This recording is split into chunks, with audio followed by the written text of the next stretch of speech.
여러분 안녕하십니까? 7월 17일 수요일 아침입니다. 출발 딜사이트 시작합니다. 박명석입니다. 간밤 뉴욕 증시, 간밤뿐만이 아니라요. 최근에 뉴욕 증시 더할 나위 없다라는 표현이 적절할 것 같습니다.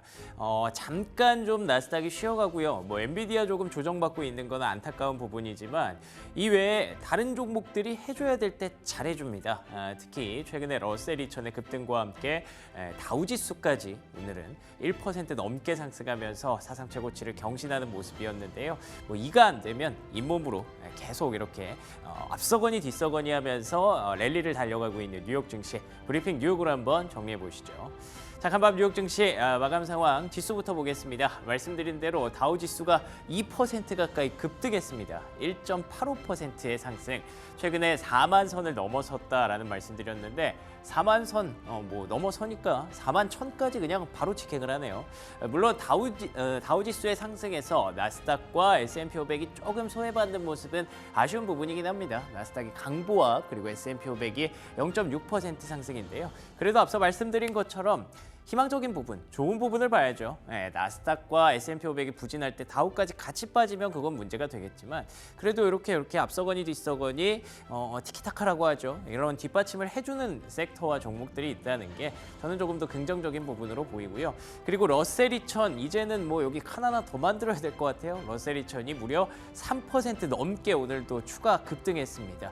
중소형주 제가 계속 연일 말씀을 드리고 있는데 이렇게까지 가파르게 올라가니까 이제 또 다른 생각을 해야 되나 잠시 후에 한번 정리해 보도록 하죠. 엔비디아가 1.5% 하락했습니다. 엔비디아뿐만 아니라 최근에 반도체주 특히 AI에 대해서 약간 시장이 좀 멀어졌어요. 트럼프 트레이드도 영향이 좀 있었을 것 같고요. 이외에 실적 시즌이 시작이 됐는데 지금은 사실 금융주가 대부분 실적을 발표하고 있잖아요. 그러다 보니까 금융주에서 AI 얘기는 잘 안 나와요. 그래서 그런지 최근에 좀 쉬어가고 있는 그런 모습이고요. 반면에 금융주 중에 건강보험주 유나이티드 헬스가 6% 넘게 급등하면서 금융주의 랠리를 이끌었습니다. 잠시 후에 한번 체크해 볼게요. 자, 그리고 정치 테마주죠. 트럼프 미디어의 주가는 9% 급락으로 마감이 됐는데 어제 30% 넘게 급등했다가 9% 빠진 거기 때문에 일단 아직까지 모멘텀이 끝났다라고 말씀드리기는 어렵겠지만 그래도 갭상승, 갭하락 이거 차트 보면 굉장히 좀 지저분합니다. 그렇기 때문에 관련된 종목들 뿐만 아니라 트럼프 미디어의 주가는 아마도 당분간 변동성이 이어지지 않을까라고 염두에 두셔야 될 것 같습니다. 자, 그러면 오늘의 체크포인트 3가지 살펴보도록 하죠. 첫 번째 체크포인트입니다. 첫 번째 포인트는 오늘은 트럼프보다 금리 모멘텀이라고 정리를 해봤는데요. 어제 하반기에 우리가 좀 예상했던 대로 흐름이 가고 있다 말씀을 드렸었는데 하반기에 우리가 생각했던 모멘텀 가장 큰 2가지가 첫 번째 대선 그리고 두 번째가 금리 인하였잖아요. 그런데 오늘은 어제까지는 사실 트럼프 트레이드가 조금 더 우세했는데 오늘은 금리 인하가 조금 더 우세한 모습입니다. 앞서 어제 말씀드린 대로 트럼프 전 대통령이 만약에 다시 복귀하게 된다면 금리는 약간은 좀 상방 압력을 받을 가능성이 높다고 말씀드렸는데 그 위에서 제가 계속 금리 인하 모멘텀이 금리를 누르고 있다라고 말씀드렸잖아요. 근데 오늘은 금리가 보시는 것처럼 1% 넘게 하락하면서 박스권 하단부까지 다시 내려왔습니다. 결국에는 금리 인하에 대한 기대감이 최근에 확신으로 바뀌고 있고 어제도 살짝 언급드렸던 부분인데 9월 금리 인하에 대한 가능성, 베팅이 지금 금리 동결이 0%죠. 그러니까 9월에는 무조건 금리 인하를 할 것이다에 대한 확신으로 바뀌는 과정에서 일단 변곡점이 좀 만들어지고 있다고 봐야 될 것 같습니다. 다음 장 넘겨주시면요. 경제지표도 하나가 발표가 됐는데요. 이게 소매 판매 지표입니다. 잘 안 보이시죠? 여기 차트가 안 보이는데 없는 게 맞아요. 안 보이는 게 맞습니다. 왜냐하면 전월 대비해서 변화가 없었거든요. 0%. 그런데 아시는 것처럼 최근의 시장은 금리가 인하되기 위해서 경기가 둔화될 것이고 그걸 기대해왔고 실제로 CPI 떨어지고 고용 떨어지고 경기가 둔화되는 시그널을 보면서 왔기 때문에 소매 판매도 사실 둔화될 줄 알았거든요. 그래서 예상치가 보시는 것처럼 마이너스 0.3%로 예상했는데 그거보다 좋았어요. 그런데 시장이 올랐습니다. 이 포인트 저는 굉장히 중요하다고 보는 게 이제 금리 인하는 상수라는 거죠. 경기가 좋든 나쁘든 이런 거 이제 중요하지 않아. 금리 인하는 9월에 무조건 할 거야. 100%야 라고 생각하고 있기 때문에 지금부터는 파월 의장이 최근에 얘기했던 것처럼 경기가 나빠지기 전에 너무 하락하기 전에 금리 인하를 보험성으로 해야 된다라고 했잖아요. 그러니까 이제 금리 인하 상수로 놓고 경기가 얼마나 계속 둔화되는지가 더 중요할 것 같습니다. 그래서 나쁜 뉴스보다 굿뉴스, 좋은 뉴스가 좀 더 나와야 된다는 거죠. 그래야 경기도 안정적으로 내려가고 거기서 금리 인하하면서 경기를 다시 끌어올릴 수 있다. 이렇게 생각이 가기 때문에 지금은 계속 배드 뉴스를 기다릴 것이 아니라 굿뉴스가 나올 때 오히려 시장이 환호할 수 있다라는 그 변곡점이 만들어졌다는 거 여러분들 중요하게 체크해 보셔야 될 것 같습니다. 자, 그러면 두 번째 체크 포인트로 넘어가 볼게요. 두 번째 체크 포인트는요. 일단 핀비즈 맵으로 한번 가져와 봤습니다. M7은 시장의 적인 걸까요? M7과 나머지 S&P 500의 493개는 같이 갈 수 없는 걸까요? 보시는 것처럼 M7이 다 빨간색이에요. 네, 엔비디아 하락했고요. 마이크로소프트, 구글, 메타 뭐 대부분의 종목들이 약세를 좀 보였습니다. 이렇게 되면 일단 좀 아쉽죠? 왜냐하면 서학개미분들이 M7 많이 샀잖아요. 그리고 또 반도체가 좀 올라야 국내 증시가 좀 힘을 받는 경우가 많은데 반도체가 좀 저렇게 엔비디아, AMD가 같이 빠지면 오늘 또 코스피 좀 힘들겠네 라는 생각이 듭니다. 그런데 항상 말씀드리는 게 이거 딱 빼고 보면 나머지가 너무 좋아요. 초록불이 다 들어와 있어요. 뭐 테슬라도 들어와 있고요. 뭐 금융주들 앞서 말씀드린 대로 정말 강합니다. 그리고 뭐 에너지, 뭐 여기 중간중간 제가 굳이 섹터를 언급드릴 필요가 없을 정도로 뉴욕 증시에 상승한 종목이 훨씬 많습니다. 그래서 이 생각이 들더라고요. M7 올라가는 게 좋은 걸까? 나머지 종목들이 이렇게 시장을 밝혀주는 게 좋은 걸까? 뭐 모르겠습니다. 어쨌든 각자의 포트폴리오에 따라서 내 주식만 오르면 되는 거기 때문에 지금 포트폴리오 조정이 확실히 좀 필요하긴 하구나 라는 생각을 하게 되는데 이렇게 가다 보니까 다음 장 넘겨주시면 이제부터는 좀 고민이 되는 거죠. 러셀 2000이 이렇게 보시는 것처럼 정말 무섭게 따라가고 있습니다. 여기 위에가 S&P 500과 나스닥이고요. 러셀 2000이 밝은 보라색인데 정말 무섭게 따라잡으면서 중소형주 좀 트레이딩 해야겠다라는 생각도 했었는데 근데 이게 조금 애매한 게 앞서 보셨던 M7들의 그 비중이 너무 크거든요. 근데 러셀 2000 중소형주 몇 개 가지고 과연 이게 수익률이 역전될 수 있을까 좀 애매했는데 여기에 다우까지 합세하면서 파란색 다우까지 합세하면서 이제는 진짜로 이쪽으로 좀 소외주들의 반란을 우리가 좀 받아들여야겠다라는 생각이 들더라고요. 근데 이게 언제까지 이렇게 계속 진행될까에 대해서 한번 고민을 해봤거든요. 제 생각에는 아마 이번 주 중에는 이런 흐름이 조금 더 계속 나타날 가능성이 있고요. 지금처럼 이렇게 급등은 아니겠지만 이쪽이 조금 더 각광받을 가능성이 높고요. 이번 주 말부터는 이제 넷플릭스 실적이 발표되거든요. 그러면 다음 주 이제 줄줄이 M7으로 넘어가게 됩니다. 실적 시즌이.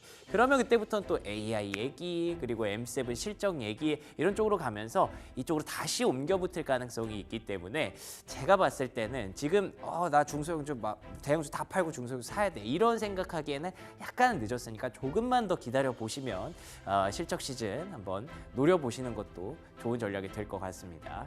자, 그러면 세 번째 체크 포인트 보도록 하죠. 세 번째 체크 포인트는 IMF의 경제 전망 얘기 한번 가져와 봤는데요. 올해는 미국보다 신흥국과 유럽이라는 얘기가 IMF에서 이렇게 얘기한 게 아니라 숫자로 그대로 얘기를 했어요. 일단 올해의 GDP 성장률 전망치를 그대로 유지하면서 내년에는 상향했습니다. 0.1%. 내년엔 조금 더 좋아진다는 거고 올해는 그대로 유지가 된다는 건데 그 안에서 보셔야 될 특징 중에 하나가 미국에 대해서 0.1% 정도를 하향시켜 버렸습니다. 그렇게 된다면 미국이 조금 올해 하반기에는 좀 안 좋을 가능성이 있다. 뭐 아시는 것처럼 최근에 미국의 경기 둔화 시그널, 경기 계속 떨어지고 있잖아요. 그거를 그대로 반영했다고 보시면 될 것 같고 미국이 떨어지는데 올해의 경제 성장 전망치가 그대로 유지됐다라는 건 다른 나라들이 좋다는 거죠. 신흥국과 유럽이 조금 더 좋아질 가능성을 얘기를 했고요. 특히나 여기서 보셔야 될 게 우리나라, 대한민국에 대해서 0.2%나 GDP 성장률 전망치를 상향했습니다. 올해 우리나라는 확실히 하반기로 갈수록 계속 좋아진다라는 거를 IMF에서도 확인해 준 사례니까 국내 증시 트레이딩 하시는 분들에게도 좋은 이슈가 되겠습니다만 그 무엇보다 저는 봐야 될 게 달러라고 생각해요. 이렇게 되면 달러의 강세가 완화되는 구간으로 계속 접어들 수 있고 금리도 떨어진다고 하잖아요. 그러면 이제부터는 강달러보다 약달러에 대해서 우리가 조금 더 신경 써야 될 때다라고 보실 필요가 있겠죠. 자, 그러면 오늘의 특징주 3가지 빠르게 체크해 보도록 하겠습니다. 첫 번째 특징주는요, 역시나 금융주입니다. 금융주는 트럼프 수혜주가 맞나 봐요. 뭐 트럼프 수혜주가 맞을 수도 있고 지금 현재 실적 시즌의 어떤 환호성일 수도 있겠죠. 최근에 실적 시즌이 막 스타트가 되면서 약간 좀 애매합니다. 금융주도 뭐 중소형주가 좀 나은가 봅니다. 뭐 이런 얘기를 하면서 제가 갸우뚱했던 적이 있는데 그런 거 다 의미 없나 봅니다. 결국 실적이 말해주는 거고 간밤에도 뱅크 오브 아메리카 NII라고 하죠. 순이자 수익이 굉장히 좋았고요. 그리고 또 모건 스탠리는 투자를 잘했대요. 모건 스탠리는 은행이기도 하지만 투자은행이라고 하잖아요. IB. 그래서 투자 성적이 좋았다고 하더라고요. 주식시장 좋았으니까 모건 스탠리도 수익이 좋았겠죠. 그래서 대형주들 뭐 일제히 상승 탄력을 이어가고 있습니다. 그런데 다음 장 넘겨주시면 종목별로 차별화는 좀 생각해야 될 것 같아요. 2개의 종목이 또 있었는데 앞서 말씀드린 대로 유나이티드 헬스그룹 주가가 급등을 했습니다. 6% 넘게 급등했는데 이게 보험주로서의 어떤 가치도 있겠습니다만 헬스케어 서비스가 좋았다고 하더라고요. 그래서 좀 개별적인 특성이 좀 있었다라고 보셔야 될 것 같고요. 그리고 찰스 슈왑 아시는 것처럼 뭐 우리나라에 있는 흔한 증권사 생각하시면 됩니다. 근데 그 증권사는 사실 트레이딩 잘했을 거라고 생각을 했는데 의외로 본인들이 보유하고 있는 예금에 대한 금리 부담, 금리가 너무 높았잖아요. 그래서 예금을 좀 이자를 많이 줘야 됐대요. 그리고 트레이딩 수익도 이게 사실 이자율 생각하면 크게 각광받지는 못했나 봅니다. 그래서 주가가 급락을 했는데 결국 섹터 뭐 이런 것도 중요하지만 트럼프 트레이드 이런 것도 중요하지만 종목별 모멘텀이 훨씬 더 중요한 그런 실적 시즌으로 가고 있다라는 걸 알 수 있겠죠. 자, 2번째 특징주 한번 보겠습니다. 2번째 특징주는 아디다스 실적 얘기를 한번 해보려고 합니다. 아디다스는 사실 미국에 상장돼 있는 종목은 아니죠. 아디다스는 독일 거니까. 그런데 이번에 2분기 실적을 발표하면서 긍정적인 실적을 발표를 했고요. 그리고 또 가이던스를 높여잡았습니다. 사실 아시는 분들은 아시겠지만 아디다스의 그 신발 이지 부스트라는 신발이 한때 정말 핫했거든요.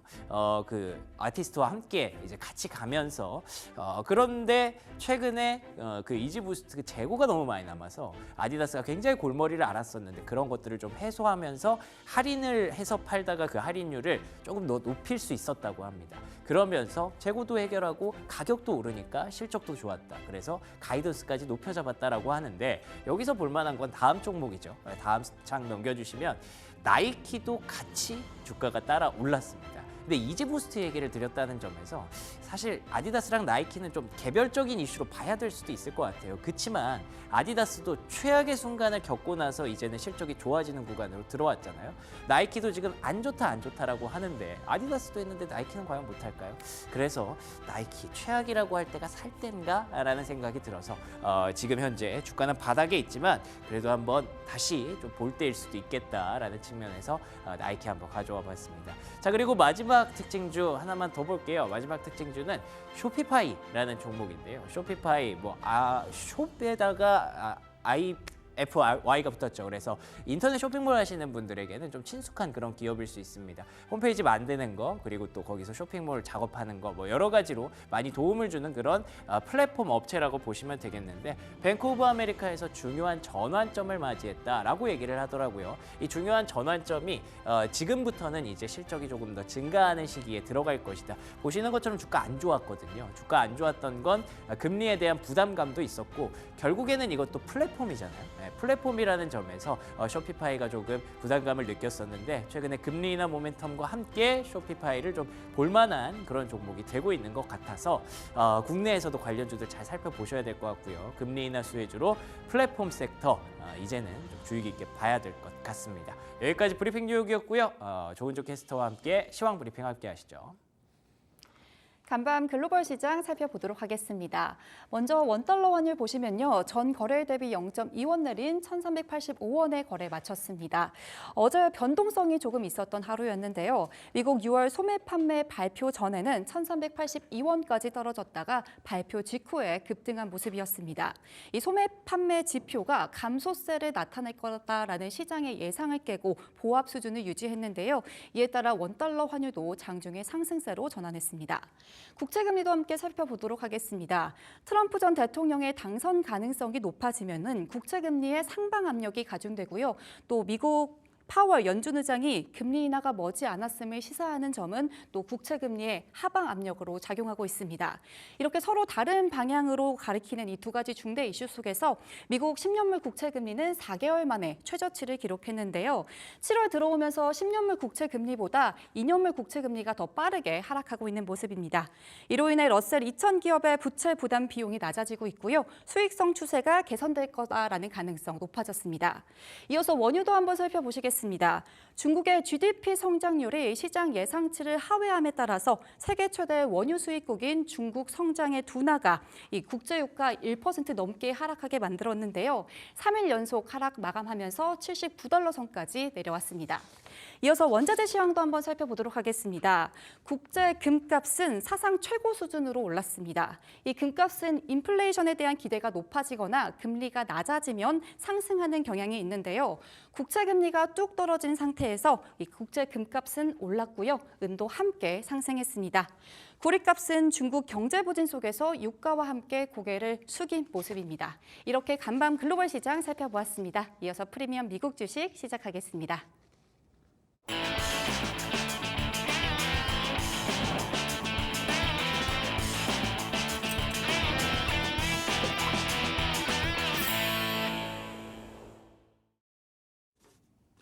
글로벌 증시 흐름 정리해보고요. 국내 증시 전망 예측해봅니다. 프리미엄 미국 주식 그레너리 투자자문 이완수 대표 모셨습니다. 안녕하십니까? 네, 안녕하십니까? 네, 안녕하십니까? 자, 간밤의 뉴욕 증시는 약간 트럼프 트레이드가 조금 사그라든 그런 느낌이었고요. 오히려 다른 쪽에 이제 주목을 하는 모습이었는데 뭔가 금리 인하에 대한 모멘텀도 좀 영향을 미쳤던 맞습니다. 것 같아요. 네네. 어떻게 보셨습니까? 일단 뭐 어제 3대 지수 모두 강세 마감했고요. 예. 눈에 띄는 것은 일단은 다우존스하고 S&P 지수가 또 사상 최고치를 또 경신을 했습니다. 그래서 다우존스 같은 경우는 사실 전통 산업들로 주로 위주로 돼 있거든요. 그렇죠. 그러다 보니까 아마 이번에 트럼프 당선자의 이제 효과가 약간 좀 수그러들었지만 계속 당분간은 지속될 수 있기 때문에 그 부분이 좀 포함됐고요. 예. 또 하나 재미있는 것은 이제 중소형주 중심의 러셀 2000 지수가 동시에 폭주를 했습니다. 요즘 무서워요. 네. 최근 5거래일 동안 10.98%가 급등을 했습니다. 이것은 다른 것보다 이제 기준금리 인하에 대한 기대감이 시장에 반영되고 있지 않나 이렇게 이제 보시면 될 것 같고요.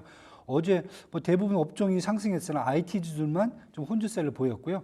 그래서 지금 시장 같은 경우는 지금 기준금리 인하 가능성이 반영되고 있고요. 트럼프 전 대통령의 어떤 수혜주, 그다음에 어제 이제 은행주들이 이제 2분기 실적을 계속 발표를 하고 있는데 이 금융주들이 전반적으로 강세를 보이면서 아마 시장이 당분간 요 세 개의 변수에 의해서 상승세를 좀 지속하지 않을까 이렇게 지금 판단이 됩니다. 알겠습니다. 트럼프 그리고 또 금리 인하 기대감 그리고 또 기술주 이런 세 가지 변수 앞으로 계속 잘 챙겨가시길 바라겠습니다. 그래서 채팅창에서도 지금 테슬라 얘기를 좀 하고 계시더라고요. M7이 거의 오늘은 사실 좀 안 좋았거든요. 네, 맞습니다. 근데 그 안에서 테슬라는 또 혼자 오르더라고요. 네. 이게 확실히 트럼프 전 대통령 편에 약간 붙은 그 효과가 있는 걸까요? 네, 일단 뭐 어제도 한 1.5% 올라서 예. 256달러까지 벌써 올라왔어요. 그래서 100달러 간다고 아우성치던 게 벌써 한 달 전인데 네. 뭐 세상이 벌써 바뀌었죠. 그런데 그러게요. 네. 뭐 지금 보시면 호재하고 악재가 지금 일단 혼재가 돼 있어요. 예. 뭐 호재 같은 경우는 지금 호주에서 4억 달러 ESS 메가팩 공급 계약이 체결됐다. 뭐 이런 얘기도 있고요. 반대로 이제 악재는 웰스파고 같은 경우가 어제 비중 축소 의견을 제시를 했습니다. 목표가를 120달러로 낮췄습니다. 그래서 이런 부분들이 있는데 시장에서 보는 것은 일단 트럼프 지지 선언으로 반전의 계기를 마련했다. 그리고 그게 크군요. 그게 크다고 보이는 것 같습니다. 그리고 예. 매달 기부금을 이제 선거 끝날 때까지 뭐 제공하겠다. 이것까지 지금 나와 있기 때문에 뭐 금액이 뭐 한 6천억 달러까지 뭐 한다 하니까 엄청난 지금 6천억 원이죠. 근데 사실 트럼프 부자 아닌가요? 부자죠. 네. 뭐 크게 영향이 있을까라는 근데 생각도 현금은 드는데. 없으세요. 아 그래요? 아 그럼 현금이 도움이 없어요. 되겠네요. 예. 예. 그래서 지금 얘기 나오는 게 이런 부분들이 나와 있는데 어제 같은 경우는 다시 이제 연초에 사실 10% 정도 인원 감축을 했었어요. 예, 뭐 자동화 뭐 이런 거 이유로 해서 그런데 다시 어제 800명의 신규 채용을 하겠다.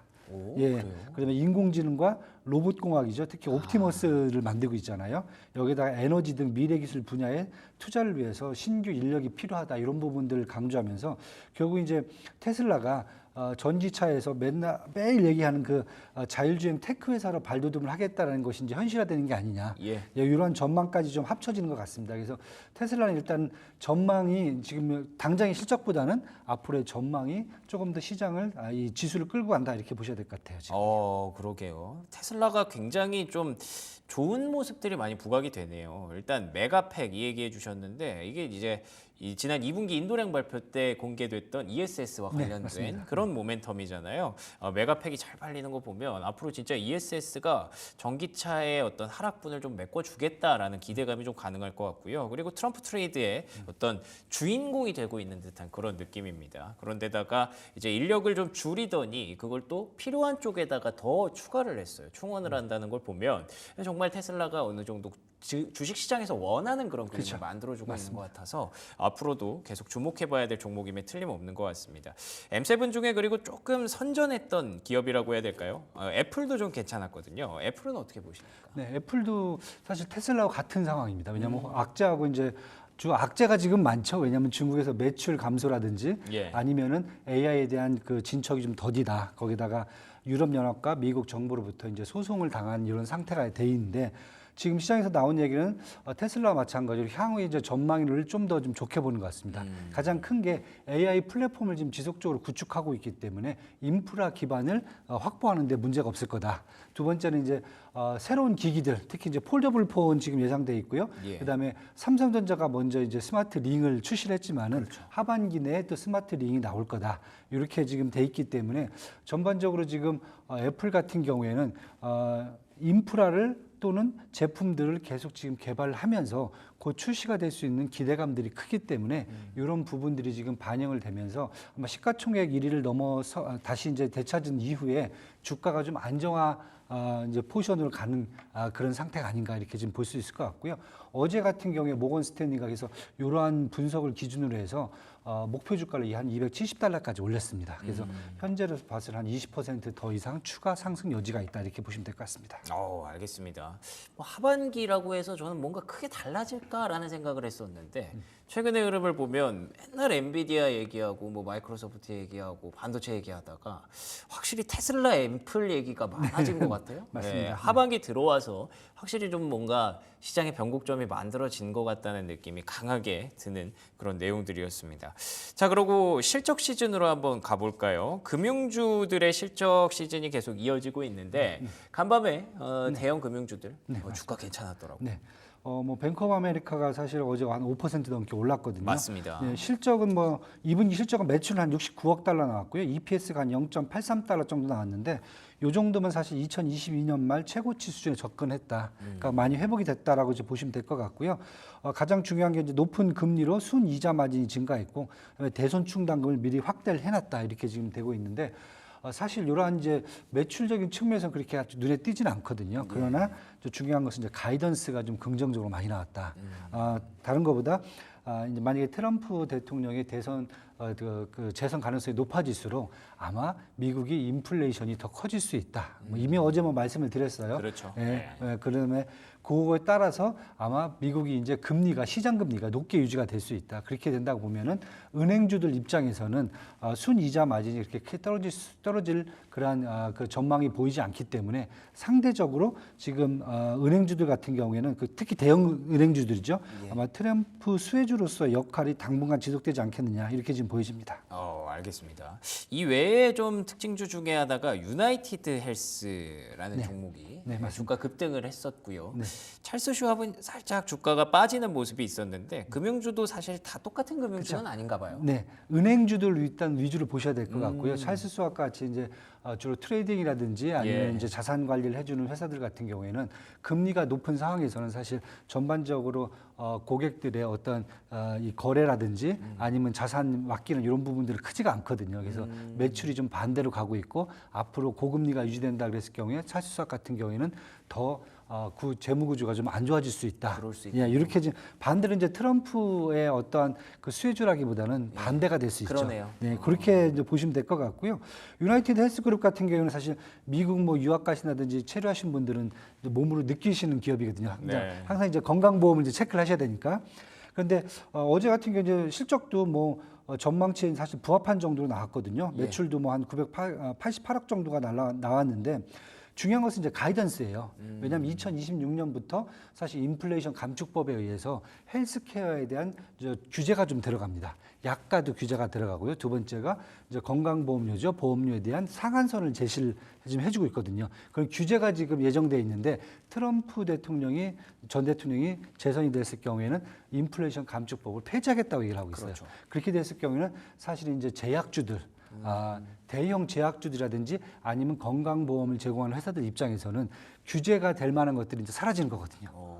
예, 그래서 지금 바이오 쪽보다는 네. 제약주 쪽에는 트럼프 대통령의 수혜가 좀 예상된다. 그게 뭐 매출을 증가시키는 부분이 아니라 앞으로 있을 규제를 사전에 차단해주는. 그러니까 우리나라 같은 경우도 지금 얘기 나오는 게 지금 금투세 얘기가 나오잖아요. 네. 예, 그런 것을 미리 제거해주는 그런 효과가 있을 수 있다. 그래서 지금 아마 바이오 쪽보다는 아마 제약주 위주로 대형 제약주 위주로 시장이 당분간은 트럼프 수혜를 좀 볼 수 있지 않겠냐 이렇게 지금 보여집니다. 알겠습니다. 제약 바이오라고 우리가 좀 묶어서 부르는데 그것도 좀 구분해야 될 필요가 맞습니다. 있군요. 네네. 미국에서는 아마 바이오텍이라는 얘기를 많이 그쵸, 쓰더라고요. 네. 네, 그래서 중소형 기업 그러니까 좀 돈을 많이 써서 개발을 해야 되고 약 하나에 굉장히 중요한 그런 모멘텀을 갖고 있는 그런 기업들보다는 우리가 흔히 말하는 뭐 화이자라든지 화이자죠. 암젠이라든지 암젠 맞습니다. 이런 대기업들 위주로 한번 보실 필요가 있을 것 같습니다.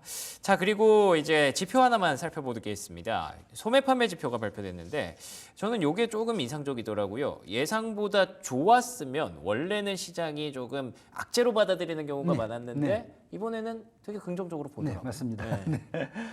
일단은 이제 미국 경제 같은 경우는 소비가 한 65%를 차지하거든요. GDP. 예. 그래서 사실 이제 경기 둔화를 판단할 때 소비 관련 지표가 가장 중요하게 인용이 됩니다. 그래서 어제 6월 소매 판매가 나왔는데 전월 대비해서는 0.0% 변동이 없습니다. 맞아요. 예, 전년 대비해서는 2.28% 증가를 했어요. 예. 그런데 이 수치를 보시면은 전월 대비로는 사실 5월 달에는 0.3%가 증가했고요. 예. 시장 전망치는 한 0.3% 감소할 것으로 전망을 했어요. 그랬죠. 그런데도 불구하고 0.0%가 나오니까 상대적으로 좋았다 이렇게 지금 보여지는 거고요. 그다음에 전년 대비로 본다면은 지난 5월 달이 이제 2.59%가 나왔었어요. 근데 예. 이번에 2.28%가 나왔습니다. 그래서 사실 상대적으로 이제 소폭 둔화가 됐죠. 근데 시장에서 보는 것은 전달 대비해서 시장의 기대치만큼 이렇게 빠진 게 아니기 때문에 소비가 둔화되는 측면에서 다시 좀 전환하는 상태가 아니냐 이렇게 지금 보여지는 거고요. 전년 대비로 본다면은 그래도 소비가 이렇게 좋은 편은 아니다라고 지금 얘기가 되는 겁니다. 그래서 이렇게 해석이 되다 보니까 결국은 지금 시장에서는 지금 계속 연준에서 얘기하는 게 일단 경기 지표를 보겠다. 그렇죠. 인플레이션이라든지 노동시장보다는 경기 둔화를 보겠다라고 하는 측면에서 본다면은 사실 7월 달에 대한 기준금리 인하 가능성도 사실 약간의 기대감이 있었어요. 네. 한 10% 정도 예. 혹시나. 근데 그것에 대해서는 사실 이번 이 소매 판매 지표가 보여주는 것은 그러네요. 그건 아니다. 그걸로는 힘들다. 네, 9월 달까지는 좀 더 봐야 된다. 이렇게 지금 시장에서 지금 9월 달 거의 기준금리 인하를 확정하는 방법으로 약간 후퇴해서 보는 상황이라고 보시면 될 것 같습니다. 그러네요. 요즘 경제 지표 읽기가 굉장히 어려워졌습니다. 네, 맞습니다. 전년 대비해서 어쨌든 떨어지고 있기 때문에 경기 둔화하는 거는 맞지만 전월 대비해서 플랫하게 0.0%라고 나왔던 건 어쨌든 경기가 뭐 급격하게 둔화되지는 않을 것이다. 그리고 또 하나로 당장 7월에 금리 인하하기에는 조금 시기상조다라는 메시지를 좀 내포했다라고 볼 수가 있겠군요. 그래서 9월 금리 인하 가능성이 뭐 100%라고 하던데 이제는 모두가 기정사실화를 하는 것 같고요. 앞으로 뭔가 좀 경기에 대해서 좀 중요하게 얘기를 봐야 된다라는 파월 의장의 메시지도 있었고 방금 또 대표님께서도 그런 얘기를 해주셨는데 경기 지표 이제는 좀 더 중요해질까요? 어떻게 보십니까? 네, 어제 이제 IMF가 이제 7월 전망치 이제 미국의 이제 경제 성장률 조정치를 또 냈어요. 그래서 예. 기존에 2.7%까지 올렸었는데 0.1% 포인트를 내려가고 낮췄더라고요. 2.6%로 좀 하향 조정을 했어요. 그러니까 약간 이제 둔화를 이제 생각을 하는 거고요. 저희들이 이제 경기라는 측면을 볼 때는 사실 가장 중요하게 미국 같은 경우죠. 네. 이제 소비 생산이라는 이 C 컨섬션을 가장 크게 보거든요. 그런데 그것뿐만 아니라 이제 투자라는 것도 있습니다. I라는 것도 있고요. 그다음에 정부 지출이라는 G도 있고요. 수출입 X-Y도 있어요. 근데 미국 같은 경우는 지금 보시면 투자 자본과 관련된 I라는 부분과 정부 지출은 되게 강하게 지금 유지가 되고 있어요. 그러다 보니까 IMF도 그것 때문에 사실 미국의 경제 성장률을 2% 이상 지금 잡아주고 있거든요. 덜 낮췄다고 보는 게 그렇죠. 맞군요. 네, 맞습니다. 원래 1분기 때는 2.1%를 봤었거든요. 그러다가 4월 달에 2.7로 올렸다가 이번에 2.6%로 지금 낮춘 거거든요. 예. 그래서 일단은 미국 같은 경우는 투자라든지 정부 지출이 워낙 견고하게 움직이고 있기 때문에 시장에서 보는 것은 소비를 그러니까 생산하고 소비하는 이 부분만 어느 정도 이제 지수가 나와준다면은 사실 경기 둔화라는 표현을 쓰기보다는 어떻게 보면은 저희가 이제 가장 좋아하는 골디락스라는 단어를 쓸 수 있는 그런 상황까지 와 있다고 보시면 될 것 같아요. 그런 상황에서 지금 연준이 이제는 경기 둔화되는 모습을 체크하겠다라고 하는 상황이기 때문에 아마 9월 달 정도까지는 좀 보셔야 되지 않겠느냐 이렇게 지금 보여집니다. 알겠습니다. 이제는 계속 배드 뉴스를 우리가 바랄 건 아닌 것 같아요. 네, 맞습니다. 그래서 뭔가 조금 안정적으로 탄탄하게 완만하게 떨어지는 그런 모습들을 우리가 앞으로 기대해도 그렇다고 해도 증시가 뭐 쇼크를 받거나 놀라거나 금리 인하 뭐 또 뒤로 밀리겠거나 이런 얘기는 안 할 것 같습니다. 그래서 참 다행인 것 같은데 근데 계속 뭐 금리 인하에 대한 기대치가 점점 기대감, 확신, 뭐 사실 뭐 이렇게 바뀌다 보니까 네.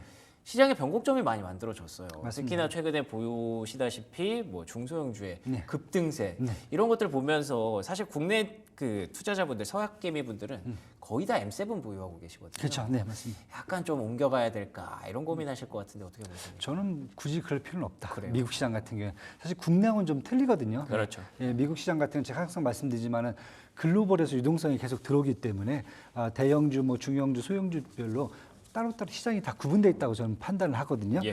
그런 측면에서 이제 보셔야 될 것 같고 미국 같은 경우 이제 시장에서 이제 기준금리 완화 얘기가 지금 나오고 있거든요. 그게 사실 최근에 들어서 이제 중소형주들 특히 이제 기준금리가 시장의 금리가 인하될 경우에는 기업에게는 이제 비용 절감 효과가 있고요. 그다음에 투자를 촉진할 수 있는 그런 이 모멘텀이 되거든요. 그것을 지금 미국 중소형주들이 받는 상황이기 그렇죠. 때문에 충분한데 한국 같은 경우에는 상대적으로 잘 보시겠지만 이제 기준금리 인하에 대한 기대감이 약간 좀 많이 떨어져 있습니다. 그래서 그런 부분 감안한다면은 미국 같은 경우에는 시장별로 다 구분이 돼 있기 때문에 전혀 문제가 없다 이렇게 보여지고요. 그다음에 기준금리를 만약에 내린다 하더라도 대형주 같은 경우에도 뭐 당장의 투자 촉진은 없더라도 비용 절감이 매우 크게 나타날 수 있기 때문에 기업의 재무 구조라든지 펀더멘탈은 더 좋아질 수가 있거든요. 그렇죠. 그런 측면에서 본다면은 대형주들도 모멘텀은 충분히 끌고 가고 있기 때문에 굳이 뭐 대형주를 버리고 중소형주를 옮겨 탄다 이런 전략은 굳이 저는 추천드리진 않습니다. 그러면 국내 증시 전략도 뭐 크게 달라진 건 없을까요? 네, 어제 말씀드린 대로 일단 미국 증시에 동조하는 되는데 예. 일단 기준금리 인하 부분에 대해서는 좀 다를 거다 국내는 그렇다고 보면은 일단 트럼프 효과에 조금 더 집중을 하셔야 되는 게 더 맞다라고 트럼프 보여지고요. 트레이드. 예, 그리고 아까 방금 말씀드렸듯이 중소형주 단으로 옮겨가는 것보다는 계속 대형주를 붙잡고 있는 게 더 유리하지 않겠느냐 이렇게 지금 보여지고요. 트럼프 수혜주들 어제도 많이 올랐습니다. 정유주, 방산주, 뭐 원전, 해외 건설주, 그다음에 거기다가 이제 뭐 다양하게 이제 지금 종목들이 올라가고 있는데 저는 이제 똑같이 계속 당분간 지켜보셔도 될 것 같고요. 뭐 민주당 그 전당대회까지는 괜찮을 수 있다. 그 다음에 마지막으로 이제 환율과 관련해서는 미국 의존도가 높은 종목은 좀 피하시고 네. 그 이외의 종목들, 그러니까 조선주라든지 뭐 해운 운송주라든지 중국 소비수혜주들은 당분간 계속 지켜보시는 게 더 좋지 않겠느냐 이렇게 좀 판단을 합니다. 알겠습니다. 또 이쪽으로 또 쏠리다 보니까 또 반대로 항상 주식 투자자분들은 또 반대쪽을 해서 생각하게 되는데 지금은 아직 반대쪽 볼 때는 아닌 것 같습니다. 계속 올라가고 있는 섹터를 계속 좀 따라가야 되는 그런 모습인 것 같고요. 뭐 굳이 투자 전략 크게 바꿀 필요는 없다라는 관점 주셨습니다. 지금까지 그레너리 투자자문 이원수 대표와 함께했습니다. 오늘도 좋은 말씀 고맙습니다. 네, 감사합니다. 네, 국내 증시 전망으로 이어가도록 하겠습니다. 최인 앵커와 함께하는 브리핑 서울 시작합니다. 네, 브리핑 서울로 이어가 보겠습니다. 간밤에 뉴욕 증시는 혹시나 했었는데 역시나였습니다. 또 한 번 달려주는 모습 그려갔었죠. 금리 인하에 대한 시그널이 계속해서 좀 강력해지고 있습니다. 심지어 간밤에 패드워치에서는 9월의 금리 인하 가능성을 100%까지 내다봤는데요. 그렇다 보니 시장이 힘을 받았고요. 여기에다가 트럼프 트레이드 오늘도 이어졌습니다. 물론 그 안에서 종목별로 혼조세를 보여주기는 했습니다만 최근 국내 증시 안에서도 동조화된 움직임이 강력하게 이어지고 있죠. 월요일, 화요일 오늘도 그 흐름 이어질지도 주목을 해보셔야 되겠고요. 확실히 중소형주로 온기가 좀 퍼지는 듯합니다. 엔비디아가 내려도 제갈길 가고 있는 뉴욕 증시를 보고 있노라면 확실히 이제 중소형주다 이런 생각도 드는데 국내 증시의 중심도 오늘 잡아보도록 하겠습니다. 자, 먼저 어제장 마감가부터 보실게요. 코스피, 코스닥 지수상으로는 상대적으로 아쉬웠습니다. 코스피는 강보합에서 코스닥은 골이 깊었죠. 1.5%의 하락으로 마무리가 됐는데 코스피가 2,866포인트, 2,900선을 시원하게 돌파를 하질 못하고 있습니다. 어제 그래도 삼성전자가 1%가 넘게 반등 나섰지만 지수 자체에 큰 움직임은 없었고요. 코스닥은 840선을 이탈한 채 마감이 됐습니다. 자, 어제 코스피 일중부터 보실게요. 어제 코스피는 위아래로 그렇게 큰 변동은 없었습니다만 어제 오후장 들어가면서부터 2,870선 터치했고 다시금 오름폭을 일부 반납하는 모습을 보여줬습니다. 0.18%의 상승 보여줬고요.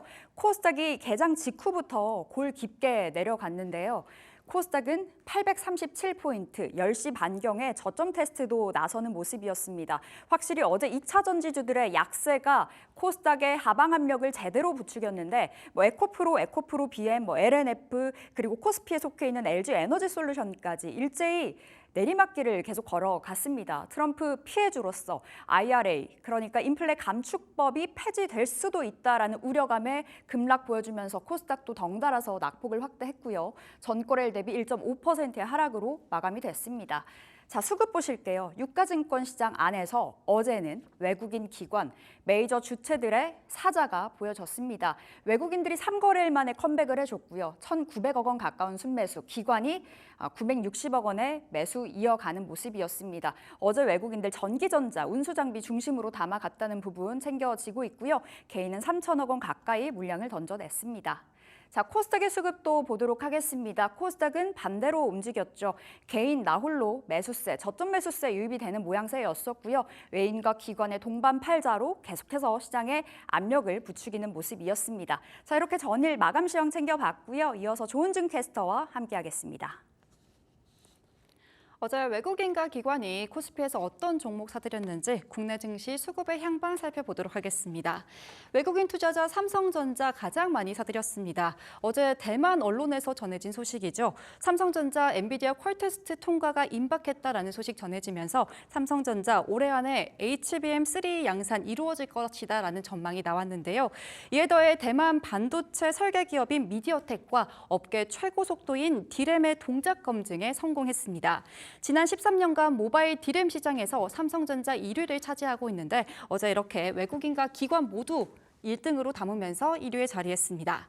삼성전기도 함께 살펴보도록 하겠습니다. IT 수요 회복에 따른 우상향 실적이 예상되고 있고요. AI 확산으로 인해 수혜주로 기대감 커지는 모습으로 3위에 자리했고요. 4위 한미반도체 한번 살펴보시면요. 어제 한미반도체 부회장이 자녀들에게 3천억 원대 주식을 증여하겠다 이렇게 공시했습니다. 최대 주주의 증여를 주가 저점 신호로 읽으면서 투자자들 사자에 나섰는데요. AI 열풍으로 한미반도체 계속해서 고공행진하고 있다가 최근 한 달 동안 차익 실현 매물 쏟아지면서 고점 대비 15% 넘게 조정을 거쳤습니다. 어제는 외국인 순매수 4위에 자리하고 있습니다. 이어서 기관 수급 상황도 한번 살펴보도록 하겠습니다. 삼성전자와 삼성전기, 외국인과 마찬가지로 기관도 물량 많이 담으면서 어제 1위와 2위에 자리하고 있고요.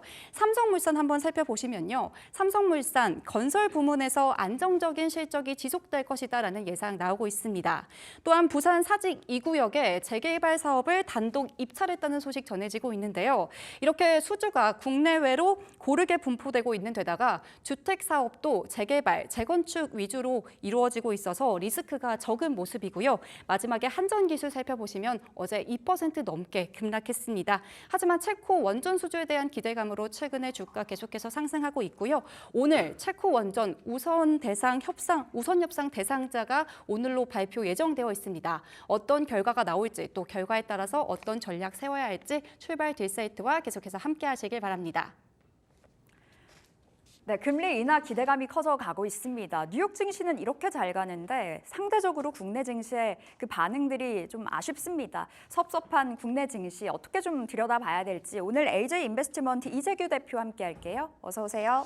안녕하세요. 네, 대표님, 우리 시장 어떻게 봐야 될까요? 간밤에 뉴욕 증시가 또 한 번 랠리를 보였잖아요. 오늘 국내 증시의 전략은 어떻게 세워봐야 될지 일단은 어제장 너무 아쉬웠고 중소형주 그렇게 잘 간다는데 코스닥의 힘이 너무 없었거든요.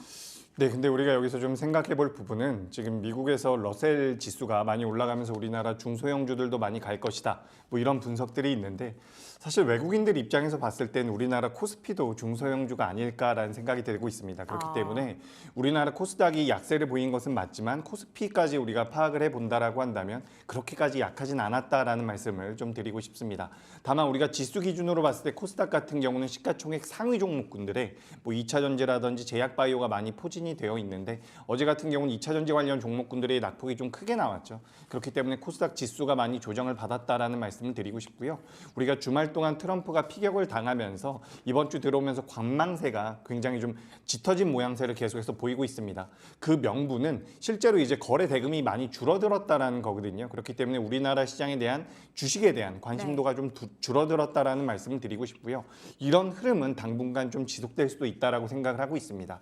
그러니까 업종별 대장주의 성격을 띠고 있는 종목군들이 계속해서 수급적으로 유리한 포지션을 가져가면서 시장을 이끌 가능성이 높다라고 보고 있기 때문에 중소형주들로 자금을 급격하게 이동하는 것은 좀 지양하시는 게 어떨까라는 말씀 드려보도록 하겠습니다. 단순히 코스닥이 빠지니까 기회일까라고 묻기에는 아직은 시기상조다라는 네, 관점으로 맞습니다. 좀 말씀 주셨고 상대적이네요. 이제 뉴욕 증시 대비해서는 코스피 또한 중소형주일 수 있다라고 네, 말씀을 주신 만큼 지금 시장에서 좀 신중한 태도로 시장을 바라보는 그 관점도 필요할 것 같습니다. 자, 어제 핫했던 쪽을 또 들여다 볼게요. 우크라이나 재건 관련해서요. 지금 우크라이나 그 전쟁이 이제 끝날 수도 있다라는 기대감 속에 재건주가 움직여주고 있는데 사실 월요일에 한 차례 움직였을 때는 이거 단발적인 시세 아닐까 싶었는데 어제 화요일에 또 한 번 움직이니까 이거 진짜 연속적으로 가나 싶었거든요. 어떻게 보세요? 네, 아무래도 우크라이나 재건과 관련되어 있는 종목군들은 굉장히 오랫동안 조정을 받았었던 업종에 속해 있는 기업들입니다. 그렇기 때문에 지금 실제로 업황 개선에 대한 기대감도 어느 정도 붙고 있다라고 보시면 좋을 것 같거든요. 아무래도 트럼프가 당선 가능성이 높아진다라고 한다면 트럼프 같은 경우는 뭐 24시간 안에 전쟁을 끝내겠다. 네. 그리고 뭐 취임 전에는 뭐 끝내겠다라는 발언까지 예전부터 계속해서 해왔었던 부분들이 있기 때문에 우크라이나 입장에서는 어떻게 보면 좀 부담이 있을 수가 있어요. 그래서 11월 달에 회의가 있는데 그 회의에 푸틴을 참석시키겠다라는 이야기가 나오면서 실제로 종전이 된 게 아니냐라는 그런 기대감이 계속해서 시장에서 붙고 있다라고 보시면 좋을 것 같습니다. 근데 여기에서 우리가 추가적으로 살펴볼 부분 같은 경우는 우크라이나 재건이란 이슈만 가지고 주가가 올라가기에는 분명히 한계가 있을 가능성이 높습니다. 하지만 이제 관련돼서 건설이나 건설 기계 쪽에 대한 종목군들의 변동성이 전반적으로 커지고 있는 것은 미국의 노후 인프라에 대한 투자라든지 앞으로 이 건설 기계의 업황 자체가 개선될 가능성이 굉장히 높다라는 것에 대한 반증이다라고 좀 생각을 해보시면 저는 좀 더 도움이 될 것이다라고 말씀드리고 싶고요. 그렇기 때문에 지금 우리가 시장에서 놓고 본다면 네. 지금 건자재 관련 종목군들이 이렇게 화면에 나오고 있지만 실제로 GS건설 같은 대형주들도 주가 흐름이 굉장히 좋게 나오고 있거든요. 그래서 우리가 지금 시장을 어떻게 살펴보면 되냐면 우리가 상반기 같은 경우는 식음료라든지 화장품 관련주들이 굉장히 좋은 모습들을 보였거든요. 근데 어제 같은 경우는 뭐 대표적인 화장품주라고 할 수 있는 실리콘투라든지 대표적인 식음료 관련주인 뭐 삼양식품 같은 경우도 어느 정도 조정이 나오는 모습인데 상반기 1분기 때 강세를 보였었던 종목군들이 3분기, 4분기 때도 무조건 강할 수는 없을 겁니다. 그렇기 때문에 어떤 흐름으로 이제 시장을 이해하셔야 되냐면 그동안 많이 올랐었던 종목들이 더 갈 가능성은 있지만 기대 수익률 자체는 좀 제한적일 가능성이 높습니다. 그렇다라고 한다면 자금이 지금부터 들어오고 있는 새로운 쪽에서 기대 수익률을 높여갈 수가 있다라는 건데 네. 기대 수익률을 높여갈 수 있는 부분 중에 하나가 우크라이나 재건이라든지 건설 그리고 건설 기계 쪽이 아닐까라고 저는 생각을 하고 있습니다. 그렇기 때문에 지금 트럼프가 당선될 가능성이 높아지면서 수혜를 받을 수 있다라고 분석이 되는 것들이 많죠. 방산도 있고요, 원전도 있고요, 여러 가지가 있는데 그 중에서 일단 개인 투자자분들께서 접근하기에는 그래도 우크라이나 재건 관련되어 있는 종목군들이 가장 낫지 않을까라는 말씀을 드리고 싶고요. 다만 오늘은 이제 3거래일째입니다. 피격당하고 나서 3거래일째이기 때문에 어제랑 그제랑 좀 강세를 보였었던 종목군들이 개장 이후에는 어느 정도 눌림이 나올 가능성이 있다라는 거죠. 그래서 오늘 종가까지 어떤 흐름을 보이는지 좀 살펴본 이후에 매매 접근을 해본다라고 한다면 저는 이 테마 같은 경우는 조금 더 이어질 가능성이 높다. 조금 더 지속될 가능성이 높다라는 의견 드려보도록 하겠습니다. 진짜 말씀 주셨듯이 상반기에 강했던 그 섹터들이 하반기 들어와서는 확실히 좀 주춤한 모양새 그려가고 있고 소외주들의 반란처럼 보이지 않았던 쪽에서 다시금 시세가 나와주더라고요. 뭐 우크라이나 재건 또한 재료가 있어서 튀긴 합니다만 인프라 관련해서도 좀 힘을 받아갈 수 있다 말씀 주셨고 그럼 대표님 앞서 원전, 방산 말씀 주셨잖아요. 우크라이나 재건이 가격적인 측면에서 조금 더 매력이 있다는 거죠. 지금 보유자들 말고 기보유자들 바라봤을 때요. 그죠. 이제 기보유자분들이 이제 보유하신 분들인데 네. 보유하신 분들 입장에서 저는 추가 상승 가능성이 미보유자. 높다라고 보고 있습니다. 네, 미보유자. 그죠? 미보유자, 그죠.